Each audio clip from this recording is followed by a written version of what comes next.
Hi friends, എല്ലാവർക്കും Malayali home മേക്കറിലേക്ക് സ്വാഗതം. ഞാൻ പിങ്കി. ഞാനിന്നൊരു കോളിഫ്ലവർ പക്കോടയുടെ റെസിപ്പി ആയിട്ടാണ് വന്നിരിക്കുന്നത്. നമ്മൾ ഉത്സവങ്ങൾക്ക് അല്ലെങ്കിൽ പള്ളിപ്പെരുന്നാളുകൾക്കൊക്കെ പോകുമ്പോൾ അവിടുത്തെ സ്റ്റോളുകളിലൊക്കെ കോളിഫ്ലവർ ഫ്രൈ അല്ലെങ്കിൽ കോളിഫ്ലവർ പക്കോട കിട്ടാറുണ്ട്. അപ്പോൾ നല്ല ടേസ്റ്റ് ആയിട്ടുള്ള ഈ കോളിഫ്ലവർ പക്കോട നമുക്കൊന്ന് വീട്ടിൽ തയ്യാറാക്കിയെടുക്കാം.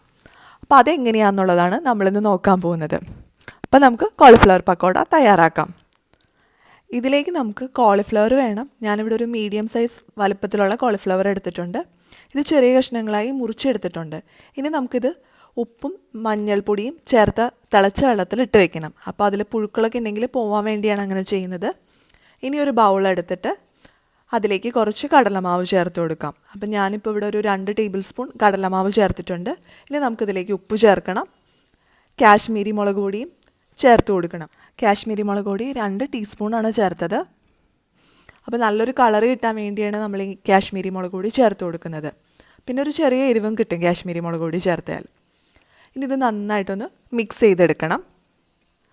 ഇനി നമുക്കിതിലേക്ക് കുറച്ച് വെള്ളം ഒഴിച്ച് ഇത് നന്നായിട്ട് കുഴച്ചെടുക്കണം. അപ്പോൾ വെള്ളം ഒഴിക്കുമ്പോൾ എപ്പോഴും ശ്രദ്ധിക്കണം, ആദ്യം അല്പാൽപമായിട്ട് വേണം ഒഴിക്കാനായിട്ട്. കടലമാവിലേക്ക് ഒരുപാട് വെള്ളത്തിൻ്റെ ആവശ്യമില്ല. അപ്പോൾ അതനുസരിച്ച് വേണം നമ്മൾ വെള്ളം ഒഴിക്കാൻ. അപ്പോൾ വെള്ളം ഒഴിച്ച് നമുക്കിത് നന്നായിട്ടൊന്ന് മിക്സ് ചെയ്തെടുക്കാം. അപ്പോൾ ഒരുപാട് ലൂസായി പോകരുത് നമ്മുടെ ഈ ബാറ്റർ. കുറച്ച് തിക്കായിട്ടുള്ള ബാറ്ററാണ് നമ്മുടെ കോളിഫ്ലവർ പക്കോടയ്ക്ക് വേണ്ടത്. അപ്പോൾ നമ്മുടെ ബാറ്റർ റെഡി ആയിട്ടുണ്ട്. ഇനി നമുക്കിതിലേക്ക് കോളിഫ്ലവർ ചേർത്ത് കൊടുക്കാം. അപ്പോൾ കോളിഫ്ലവർ ഈ ഒരു വലുപ്പത്തിലാണ് ഞാൻ എടുത്തിരിക്കുന്നത്.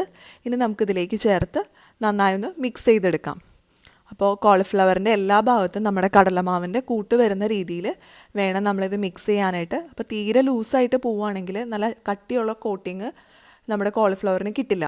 അപ്പോൾ അതുകൊണ്ടാണ് ബാറ്റർ കുറച്ച് കട്ടിയായിട്ട് വേണം ഉണ്ടാക്കാമെന്ന് പറയുന്നത്. അപ്പോൾ അങ്ങനെ ചെയ്യുവാണെങ്കിൽ നല്ല ക്രിസ്പി ആയിട്ടുള്ള കോളിഫ്ലവർ കിട്ടും.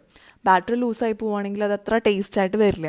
അപ്പോൾ ഞാൻ ആദ്യം ചെയ്തപ്പോൾ ബാറ്റർ കുറച്ച് ലൂസായിപ്പോയി. അപ്പോൾ അതത്ര ടേസ്റ്റായിട്ട് വന്നില്ല. അപ്പോൾ അതുകൊണ്ടാണ് കുറച്ച് കട്ടിയിൽ നമ്മൾ ചെയ്യുവാണെങ്കിൽ നല്ല ടേസ്റ്റായിട്ടുള്ള കോളിഫ്ലവർ പക്കോട നമുക്ക് കിട്ടും. അപ്പോൾ നമ്മുടെ ബാറ്ററൊക്കെ റെഡി ആയിട്ടുണ്ട്. ഇനി നമുക്കിത് ഫ്രൈ ചെയ്തെടുക്കാം. അപ്പോൾ തിളച്ച എണ്ണയിലേക്ക് കോളിഫ്ലവർ ഇട്ട് നമുക്കിത് നന്നായിട്ട് ഫ്രൈ ചെയ്തെടുക്കാം. അപ്പോൾ എല്ലാം കൂടി ഒരുമിച്ച് ഇട്ട് കൊടുക്കരുത്. ഓരോരോ പീസുകളായിട്ട് എടുത്ത് വേണം ഇടാനായിട്ട്. ഒരുമിച്ച് ഇട്ട് കൊടുക്കുകയാണെങ്കിൽ അത് കൂട്ടത്തിൽ ഒട്ടിപ്പിടിച്ചിട്ട് ശരിയായിട്ട് വരില്ല. അപ്പോൾ ഓരോരോ പീസുകളായിട്ട് പറക്കിയിട്ട് കൈകൊണ്ടോ അല്ലെങ്കിൽ സ്പൂൺ വെച്ചോ നമുക്കിതിലേക്ക് ഇട്ട് കൊടുത്ത് ഫ്രൈ ചെയ്യണം. അപ്പോൾ കോളിഫ്ലവർ നന്നായിട്ടൊന്ന് മുരിഞ്ഞ് വരാനായിട്ട് കുറച്ച് സമയം എടുക്കും. അപ്പോൾ അതുവരെ നമ്മൾ വെയിറ്റ് ചെയ്യണം. പിന്നെ നമ്മൾ കടയിൽ നിന്നൊക്കെ വാങ്ങുമ്പോൾ നല്ല റെഡ് കളറിലാണിത് കിട്ടുക.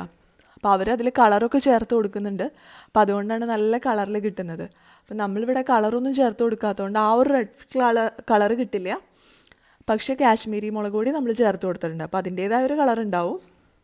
പക്ഷേ ടേസ്റ്റ് എക്സാക്ട്ലി സെയിം ആയിരിക്കും.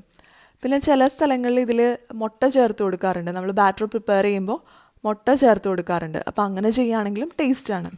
അപ്പോൾ നമ്മുടെ സ്വാദിഷ്ടമായ കോളിഫ്ലവർ ഫ്രൈ ഇവിടെ റെഡി ആയിട്ടുണ്ട്. വളരെ പെട്ടെന്ന് വറുത്തെടുക്കാനുള്ളൊരു സമയം മാത്രം മതി. തയ്യാറാക്കാവുന്ന ഒരു സ്നാക്കാണിത്. അപ്പോൾ എല്ലാവരും ഇതൊന്ന് വീട്ടിൽ ട്രൈ ചെയ്ത് നോക്കണം. നിങ്ങൾക്കിത് ഇഷ്ടപ്പെട്ടാൽ ലൈക്ക് ചെയ്യണം, നിങ്ങളുടെ അഭിപ്രായങ്ങളൊക്കെ പറയണം. അതുപോലെ ചാനൽ സബ്സ്ക്രൈബ് ചെയ്യാനും മറക്കരുത്. അപ്പോൾ നമുക്കിനി അടുത്ത വീഡിയോയിൽ കാണാം. അതുവരേക്കും ടാറ്റാ, ബൈ ബൈ.